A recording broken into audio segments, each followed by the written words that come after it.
Hi, everyone. This is Lisa Haven, and I've got a very important report to share with you, specifically in regards to food shortages and a famine or crisis that could be striking in the very near future. Now, according to a former CIA general, he has just released the shocking information how we could be looking at just that. He states that when the economic crisis hits, we are going to be looking at some pretty severe food shortages, domestically speaking. Here's the thing with that. When people wait in line and say, oh, if the economic crisis is going to happen, I'll go wait in line for my government, quote, handout. Well, the problem is they're going to be limited on what they're giving out, and the grocery stores are going to be empty. So this CIA general is really letting it all out there for people to see. And I'm going to get into that report in a moment. Now, in addition to what the CIA general just released, I also want to talk to you about the death of the honeybee population. We know that there has been a decline since 2007, and it's continuing to decline. It's been at a 30% decline. Now it's at about a 23% decline, but nonetheless, it is still declining. And considering that fact alone, we are also looking at major food shortages due to the fact that honeybees supply about 1/3 of our food through pollination. But I think the best thing to do right now is to delve in that report from first the CIA general, and then we'll get into the honeybees. Okay, so here's the report from allselfsustained.com.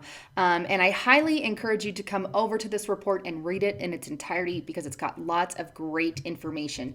But here's the headline: Former CIA general, the dam is just about to break on our economy. And when it does, there's going to be a major disruption of the distribution of food.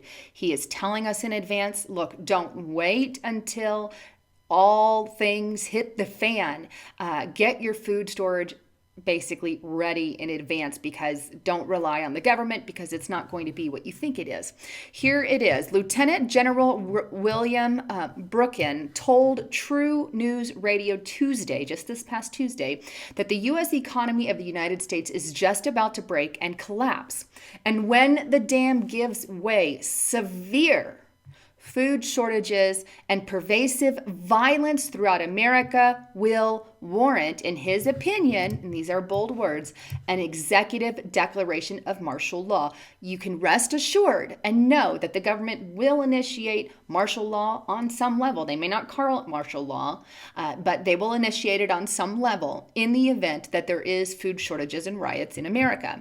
And he goes on to say that, I'll be very honest, the situation in America could be such that martial law is actually warranted. And that situation, in my view, could occur if we had an economic collapse. So if and when, we know when an economic collapse will come, then we could be looking at martial law type scenario.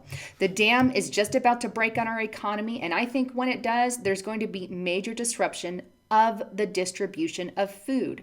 He added, and I think that you'll see, particularly in the inner cities, is where you will see the riots, civil unrest that ultimately might justify martial law. So there you have it. According to former CIA General Boykin, we could be looking at some mass devastation when the economic crisis hits, and you shouldn't rely on the government, especially if you're in the inner cities. You need to get prepared for food. I will say this, I personally use foodforliberty.com/haven. Please get stored and stocked up with food. When the economy hits, we all know it is. We know deep down, we know we can't continue on this path. Then food is going to become an issue. Don't rely on the government, as the CIA general warned, because you're going to be massively devastated. Get prepared in advance. If you don't use foodforliberty.com/haven, use something. Now, that said, another devastation that we need to be aware of on our food supply is the death of the honeybee population. Now, a lot of the times we think, oh, it's not a big deal, but actually it is. 1/3 of our food production comes from these honeybees. Now, I'm going to show you some charts and some statistics on the death of honeybees, and then I'm going to tell you how critical it is to our food supply and furthermore tell you what kind of world we would be looking at with limited honeybees. So let's delve into those statistics. So here's a report put out by beeinformation.org. If you want to look up the bee crisis, this is the place to do that.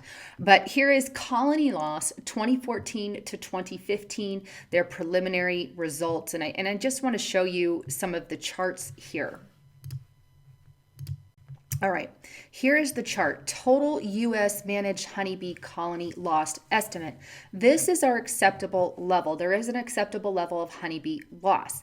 Here is what happens during the winter, and here is just the total annual loss. And as you can see, it started 2007, 2006, where we had a higher winter loss than the acceptable rate here. That continued through 2008, 9, 10, 11, 12, 13, 14, and 15. Now, this used to be at a 30% here, and I believe the rate, at least in 2014, I'm not sure about 2015, was more of a 23% rate per year, which was better, but still massive devastation with the bee loss. As you can see, some pretty hardcore numbers here. Here is also a total annual loss by state. Some of these are looking at above a 70 or right out of before a 75% loss. Others you could see are very low, but it was very few states that were on the low end. Your average majority is probably somewhere from 30%, 30% on up. So that would be the guesstimate through 2014 and 2015. So 23% was probably 2014, and with 2015 factored in, we're looking at a little bit worse there. But this is something we need to be aware of. Now, in case you weren't or you did not know that the government is so concerned, or the agriculture department is so concerned about the death of bees, that in 2006, 2007, one of those years, they put a name on it, the colonial collapse disorder, CCD. It's a phenomenon that occurs when the majority of worker bees in a colony disappear and leave behind the queen, plenty of food, and a few nurse bees to care for the remaining immature bees and the queen. While such disappearances have occurred throughout history, and were known by various names, and they list some of those, the syndrome was renamed colony collapse disorder in 2006, there's that year, in conjunction with a drastic rise in the number of disappearances of the western honeybee colonies in North America. And they go on to list a few other places there. And they say that some received up to 50% decline. Colonial collapse disorder causes significant economic losses because many agricultural crops worldwide are pollinated by the western honeybees. According to the Agriculture and Consumer Protection Department, and also the UN Food and Agricultural Organization, the worth of global crops and honeybee population was estimated to be between $200 billion in 2005. Shortages of bees in the U.S. have increased the cost of farmers renting them for pollination services by up to 20%, which this could account for part of the reason our fruits and vegetables and nuts and things have gone up in our grocery stores. Now that you've seen some of the statistics, which I'm going to leave in the links below, and I'm also going to leave additional current information on the bee population, so you can read up on that if you like as well. But some of the reasons that have been thrown out there for the death of the bees, biblical reasons. We know that in the end times there's going to be famine and pestilence, and we know these things, biblically speaking, are going to happen. Obviously, that is a reason, but God can use things to do that. Some things that have been thrown out there are poor nutrition. I don't think it's that. Parasites, maybe. Pesticides, I think that's a big portion of it. They have pesticides are killing off the bee population. Also chemtrails and geoengineering. I think that's a huge portion of it, because when these chemicals come down from the sky, they're affecting the plants directly and wreaking havoc if you will, on our food supply. And considering 1/3, like I've said earlier, comes from bees. They pollinate it, they make bees. We're talking fruits, our vegetables, our honey, our nuts. And remember, they use nut shells to feed cattle and cows, which that's going to have devastating effects on our cattle. Alfalfa is another one, which will also have effect on our beef and dairy cattle. These are things that we definitely could be looking at. Now, what would a world look like without bees? Now, I actually have my notes down here.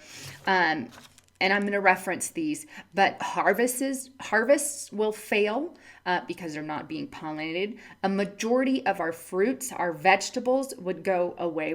Apples, cucumbers, these kinds of things. The nuts would also be affected. Almonds would likely be one of the first to go. Cows, I stated this a moment ago, they eat the nut shells. They wouldn't have the proper nutrition in their bodies and wouldn't be producing as much milk. And then things like butter and yogurt and dairy products, ice cream would be a luxury item. Cosmetic department would fail because of the honey uses in some of the products. Alfalfa, as I mentioned before, cows eat this. This could wreak havoc on our meat department. Meat's going to look different. They're not going to be as healthy. But one thing that will be okay will be pigs. So we'll be on a pork diet pretty much. And we all know how healthy pork is for our bodies. Not very much, but that's just a tidbit of what we could be looking at. And in the event that that continues, we need to take that into consideration. A lot of our nutrition comes from those. A lot of our supplements come from fruit and vegetables. So if also you have a chance, you may want to store up on, supplements and all that stuff. I personally use the stuff from getthetea.com. He's got lots of great colostrum. He's got tea that detoxes you. He's got lots of stuff that can provide your body with nutrition from iodine, and it's all organic in the ocean. He's got seaweed stuff, and so great stuff. And make sure you check that out or get supplements from somewhere. The ones that I mentioned support the broadcast here, but what I want to do is just continue to inform you that, look, we could be looking at, we know an economic crisis is going to come at some point.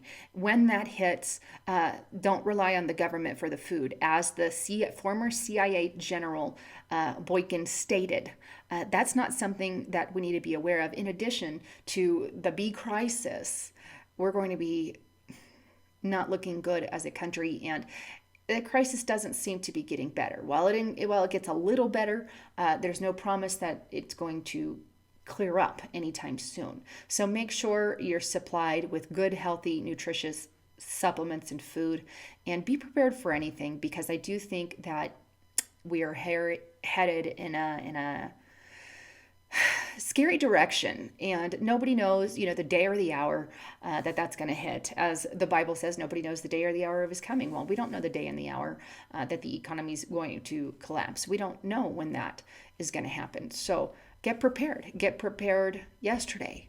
And if you need to do stuff from home, buy the Mylar bags and make your own food storage. You can buy a Mylar bag and you can pretty much put anything in there.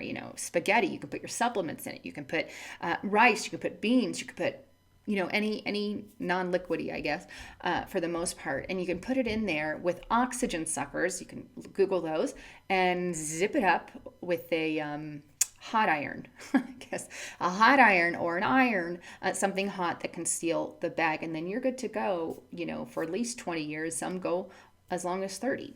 So just some things to think about. Anyhow, I wanted to bring you the latest on this breaking report.